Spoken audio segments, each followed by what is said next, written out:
Parce que Dieu a choisi spécifiquement quelqu'un pour être notre partenaire de vie, nous savons que seul lui peut nous conduire à cette personne, comme Dieu nous le dit dans Jérémie 1, verset 5, « Avant que je t'eusse formé dans le ventre, je te connaissais, avant que tu sortisses du sein, je t'avais sanctifié. » Cependant, il n'a pas l'intention de garder cette information pour lui seul. Une erreur courante à propos de la sagesse de Dieu est de penser qu'elle n'est pas accessible aux humains ordinaires comme nous. Certaines personnes pensent que nous devons supplier pour obtenir sa connaissance et son aide, confondant Dieu avec un père égoïste qui les exclut de ses plans concernant nos relations. Pourquoi Dieu ne peut-il pas simplement révéler qui est notre partenaire choisi dès le début? Cette question peut sembler frustrante, n'est-ce pas? Ce qui nous distingue, c'est que nous savons que notre foi n'est pas une forme de supplication, mais une expression d'amour. Supplication signifie que nos cœurs sont conquis par la peur et le désespoir. En revanche, notre foi en Dieu repose entièrement sur la confiance qu'il nous montrera le bon chemin. Si l'un de vous manque de sagesse, qu'il la demande à Dieu, qui donne à tous simplement et sans reproche, et elle lui sera donnée. Dieu ne nous cache pas d'informations. Il nous a donné son Saint-Esprit pour une raison. Pouvez-vous imaginer qu'il nous l'ait donné pour que nos cœurs soient remplis de sa sagesse? Eh bien, c'est la réalité. Cela dit, vous devez savoir qu'une des responsabilités du Saint-Esprit est de vous guider vers votre partenaire choisi. Oui, Dieu ne vous a jamais laissé seul sur la scène des rencontres. Vous avez le Saint-Esprit comme conseiller personnel, et je vous assure qu'il est le seul à pouvoir vous dire correctement qui devrait être votre futur conjoint, selon le plan de Dieu. Voici des signes incontestables que le Saint-Esprit vous donnera pour vous indiquer que quelqu'un est choisi par Dieu pour vous. Le premier signe est lorsqu'il rapproche vous deux de manière pieuse. Une des responsabilités du Saint-Esprit en nous est de nous apporter des dons lorsque nous obéissons à la parole de Dieu. Galates 5h22 dit, « Mais le fruit de l'Esprit, c'est l'amour, la joie, la paix, la patience, la bonté, la bienveillance, la foi. » Vous avez droit à la joie, à la paix, à la bonté et à tous les autres fruits mentionnés précédemment parce que l'Esprit est déjà en vous. L'incroyable, c'est que sa présence attirera des âmes légères de cœur. 1 Jean 4h12 dit, « Personne n'a jamais vu Dieu, si nous nous aimons les uns les autres, Dieu demeure en nous, et son amour est parfait en nous. » On dit que l'on attire ce que l'on est, et sachant que vous êtes un fidèle disciple béni du Christ avec beaucoup d'amour à donner, vous êtes destiné à vous rapprocher de quelqu'un qui est pareil. Lorsque cela se produit, il y a une très grande probabilité que vous soyez déjà en train de regarder votre futur partenaire d'âme. Le Saint-Esprit aidera à amplifier les caractéristiques de chacun et mettra en évidence les qualités aimables que vous montrez, afin que vous puissiez développer un lien plus fort. Dans l'histoire de Ruth et Boaz, vous vous souvenez de ce qui a vraiment allumé la flamme entre eux? Boaz est tombé amoureux du dévouement et de la diligence de Ruth, tandis que Ruth admirait sa générosité et sa justice.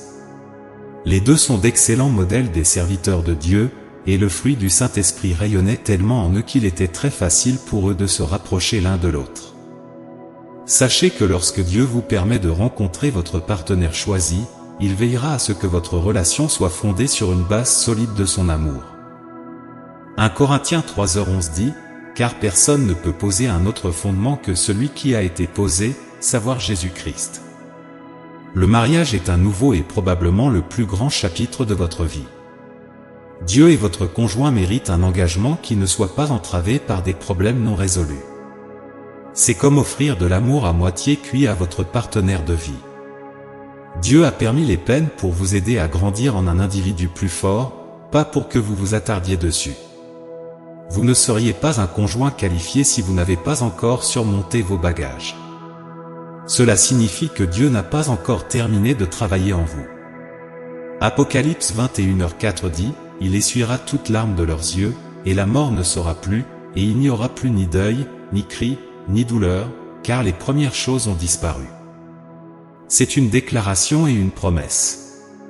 Si la tristesse persiste, si les choses du passé continuent de vous hanter, alors vous êtes l'œuvre en cours du Seigneur. Jacques 1h4 dit, « Mais il faut que la patience accomplisse parfaitement son œuvre, afin que vous soyez parfaits et accomplis, sans faillir en rien. » Lorsque Dieu vous façonne en un conjoint agréable, il veillera à ce que vous soyez capable de tenir votre engagement envers votre partenaire. Aucun traumatisme ne vous en empêchera. Vous serez, et je cite, « parfait ». Il vous rendra nouveau et poli comme un cadeau pour votre futur conjoint et vos enfants. Rappelez-vous que seul Dieu peut vous guérir. Vous ne pouvez pas compter sur votre futur conjoint pour le faire à votre place. Les gens sont brisés par nature. Pourquoi pensez-vous qu'une relation avec quelqu'un d'autre peut restaurer votre état émotionnel? Si vous souffrez actuellement à cause de vos relations passées ou que vous ne pouvez pas oublier certaines personnes et souvenirs, vous devez confier cette douleur au Seigneur. Votre rupture actuelle n'est pas une mauvaise chose. C'est une merveilleuse occasion de laisser notre Tout-Puissant Père travailler en vous. Laissez-le vous guérir en préparation de votre entrée dans le mariage. La prochaine préparation est en cours à chaque moment de nos vies. Dieu n'attend pas que nous soyons prêts pour nous donner nos partenaires choisis. Il nous prépare à l'avance, même avant que nous en ayons connaissance. Votre futur partenaire de vie est également en train d'être façonné et préparé quelque part dans le monde, peut-être même dans la même ville que vous. Vous traversez tous deux des expériences, rencontrez des personnes et développez des compétences qui seront essentielles à votre relation. Faites confiance à Dieu pour orchestrer tout cela, car il connaît le moment parfait pour vous réunir. Cependant, il est important de ne pas être obsédé par l'idée de rencontrer votre partenaire choisi à tout prix. L'obsession de rencontrer quelqu'un peut vous amener à prendre des décisions impulsives et à compromettre vos normes. Au lieu de cela, gardez votre confiance en Dieu et permettez-lui de travailler en son temps parfait. Rencontrer votre partenaire choisi est l'un des événements les plus significatifs de la vie, et c'est un processus qui doit être confié à Dieu. Lui seul connaît ses plans et ses desseins pour vous, et il est capable de vous guider vers votre partenaire de vie d'une manière véritablement bénie. N'oubliez pas que le Saint-Esprit est présent dans votre vie pour vous aider dans ce voyage, et il vous donnera des signes et des directions pour reconnaître cette personne spéciale. Soyez prêts à faire confiance à Dieu, à le laisser vous préparer, ainsi que votre partenaire de vie, et ayez confiance en son temps parfait pour vous réunir. En faisant cela, vous ouvrez la porte à une relation bénie fondée sur l'amour et la volonté de Dieu. N'oubliez pas de vous abonner, aimer et partager dans les groupes, afin que plus de personnes puissent être touchées par cette révélation percutante et transformer leur vie. Que la paix, l'amour et la direction du Saint-Esprit soient avec vous à chaque étape de votre voyage. Amen. Saviez-vous qu'il y a une image de votre âme sœur potentielle que vous pouvez explorer dès maintenant? Cela peut être quelqu'un que vous connaissez déjà ou quelqu'un qui entrera dans votre vie. Vous devez cliquer sur le lien dans la description pour comprendre de quoi je parle. Ne manquez pas le message important qui vous attend dans la prochaine vidéo. Que l'univers guide vos pas avec amour et une foi profonde. Amen.